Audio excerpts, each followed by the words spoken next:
నమస్తే RTV news కి స్వాగతం. మీ సమస్య పరిష్కారమే మా లక్ష్యం. మీ సమస్యలను వాట్సాప్ చేయండి చాలు. 9492726238. మా వార్తలు మీకు నచ్చినట్లయితే లైక్ చేయండి, షేర్ చేయండి, సబ్స్క్రైబ్ చేయడం మాత్రం మర్చిపోకండి. అల్లూరి స్మారక మందిరాల నిర్వహణ పట్ల వైసీపీ నిర్లక్ష్యం. తెదేపా ఎమ్మెల్యే అభ్యర్థి చింతకాల అయ్యన్న పాత్రుడుకు జాతీయ అల్లూరి యువజన సంఘం మద్దతు.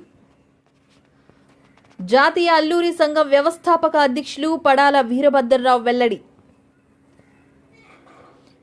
స్వాతంత్ర సమరయోధుడు అల్లూరి సీతారామరాజు చరిత్ర పట్ల స్మారక మందిరాల నిర్వహణలో వైఎస్ఆర్సీపీ ప్రభుత్వం 5 ఏళ్ల పరిపాలనలో నిర్లక్ష్యం వహించిందని జాతీయ అల్లూరి సీతారామరాజు యువజన సంఘం వ్యవస్థాపక అధ్యక్షులు పడాల వీరభద్రరావు ఆరోపించారు.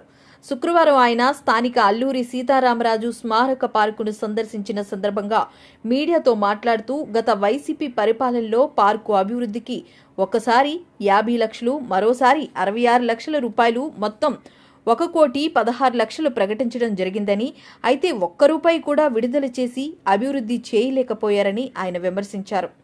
పార్కులోని భవనాలన్నీ శిథిలావస్థకు చేరుకున్నాయని, పైప్ లైన్ దెబ్బతినడం వల్ల పార్కులో మొక్కలకు నీరు పోయకపోవడం వల్ల పచ్చని మొక్కలు ఎండిపోతున్నాయని, పార్కును సందర్శించే పర్యాటకులకు గుక్కెడు మంచినీళ్లు కూడా అందజేయలేకపోవడం సిగ్గుచేటని ఆయన ఎద్దేవా చేశారు.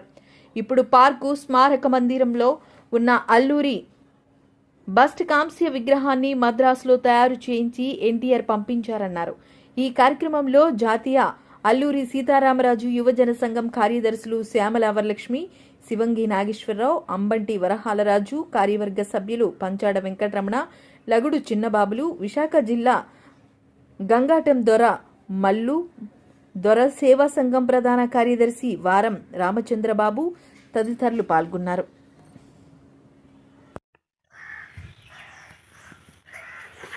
అల్లూరి చరిత్ర పట్ల, అల్లూరి స్మారక మందిరాల పరిరక్షణ పట్ల వైఎస్ఆర్సీపీ నిర్లక్ష్యం వహిస్తుంది.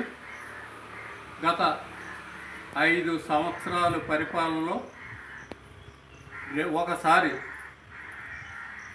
50 లక్షలు, మరోసారి 66 లక్షలు, మొత్తం 1,16,00,000 మంజూరు చేసినట్లు నిధులు విడుదల చేస్తాం, అభివృద్ధి చేస్తామన్నారు. కానీ ఒక్క పైసా కూడా విడుదల చేయలేదు. ఎక్కడ వేసిన గొంగళి అక్కడే ఉన్న చందంగా ఉంది.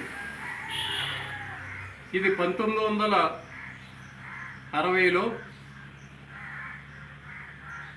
మాజీ ముఖ్యమంత్రి నందమూరి తారక రామారావు గారు ముందు ఇక్కడ ఈ ప్రాంతాన్ని సందర్శించి ఆ రోజు గా మల్లుధర, అల్లూరి సీతారామరాజు చరిత్ర పరిశోధనకు పడాల రామారావు, ఎన్టీ రామారావు గారు, ఆయన సోదరుడు త్రివిక్రమరావు తదితరులు ఇక్కడ ఈ ప్రాంతంలో సమావేశం జరిపి ఆనాడు కృష్ణదేవిపేట ప్రజలు తాత్కాలికంగా ఇక్కడ సమాధులు నిర్మాణం చేసి నిర్మాణంగా ఉంది ఆయన.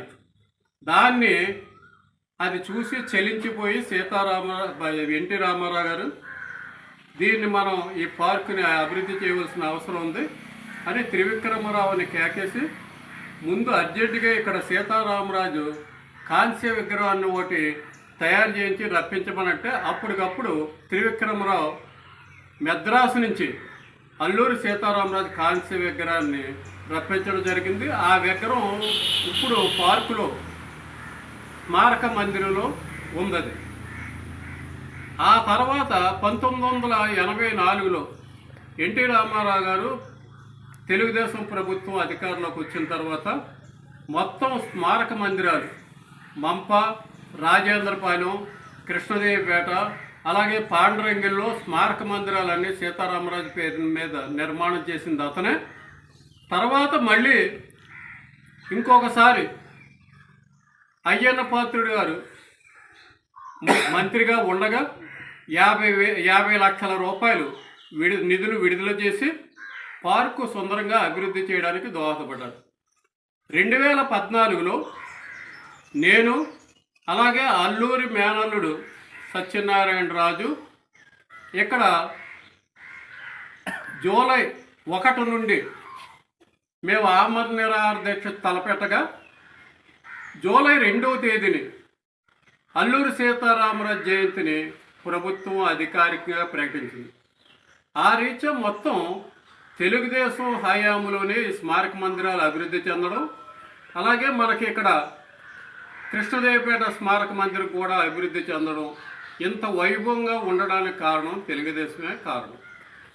అంతేకాకుండా మీకు ఇది పార్కులో వీళ్ళు 5 సంవత్సరాలు పరిపాలన చేసిన వైఎస్ఆర్సీపీ 5 సంవత్సరాలు పరిపాలన చేసిన కాలంలో పార్కులో ఏ నిధులు విడుదల చేయకుండా మొత్తం పార్కు శిథిలమైపోయాయి. పార్కులో ఉన్న భవనాలన్నీ కూడా శిథిలమైపోయాయి. అంతేకాకుండా నీళ్లకు సంబంధించిన పైప్ లైన్ కూడా దెబ్బతినడం వల్ల పార్కులోకి నీళ్లు రాకపోవడం, ఆ నీళ్లు లేకపోవడం వల్ల నీకు మొక్కలు ఇవన్నీ ఎండిపోవడం ఇవన్నీ కూడా జరుగుతున్నాయి. పర్యాటకులు సందర్శకులు వచ్చిన వాళ్ళకి గుక్కు నీళ్లు కూడా ఇవ్వలేకపోవడం సిగ్గుచేటు. అలాగే నీకు బిల్డింగ్లు లోపల ఉన్న భవనాలు ఆయన వాళ్ళ స్మారక గంటం దూరం మల్లి దూరం ఉన్న స్మారక మందిరం పైన ఉన్న సీలింగ్ కూడా మొత్తం శిథిలం అయిపోయి పడిపోయే దుస్థితిలో ఉంది. ఇవన్నీ ఏమీ పట్టించుకోవట్లేదు. అలాగే లోపల చాలా భవనాలు ఇవన్నీ కూడా నీకు శిథిలమైపోయిన దుస్థితిలో ఉన్నది. ఇది పట్టించుకోవట్లేదు. అయితే మనకు ఇప్పుడు ఎన్నికలు జరుగుతున్నాయి. ఈ తరుణంలో తెలుగుదేశం హయాంలోనే దీనికి అభివృద్ధి అన్నీ జరిగాయి. అలాగే మనకి ఈ నర్సీపట్నం శాసనసభ్యుడిగా మాజీ మంత్రి మన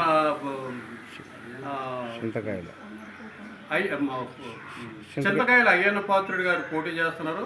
ఆయన హయాంలోనే ఈ స్మారక మందిరం కొంచెం అభివృద్ధి జరిగింది కాబట్టి మళ్ళీ ఆయన వచ్చినట్లయితే పూర్వం ఇంకా వైభవంగా ఇది అభివృద్ధి చెందడానికి అవకాశాలు ఉన్నాయి.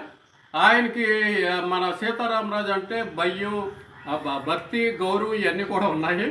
అందువల్ల మన అయ్యన్న పాత్రుడికి విజయానికి అందరూ దోహదపడాలని మా జాతీయ అల్లూరి సీతారామరాజు యువజన సంఘం తరఫున మేము మద్దతు తెలియజేస్తున్నాం. జోహార్ అల్లూరి సీతారామరాజు గారు. జోహార్ అల్లూరి సీతారామరాజు. మీరు ఒక ముక్క చెప్పండి. వద్దులేండి.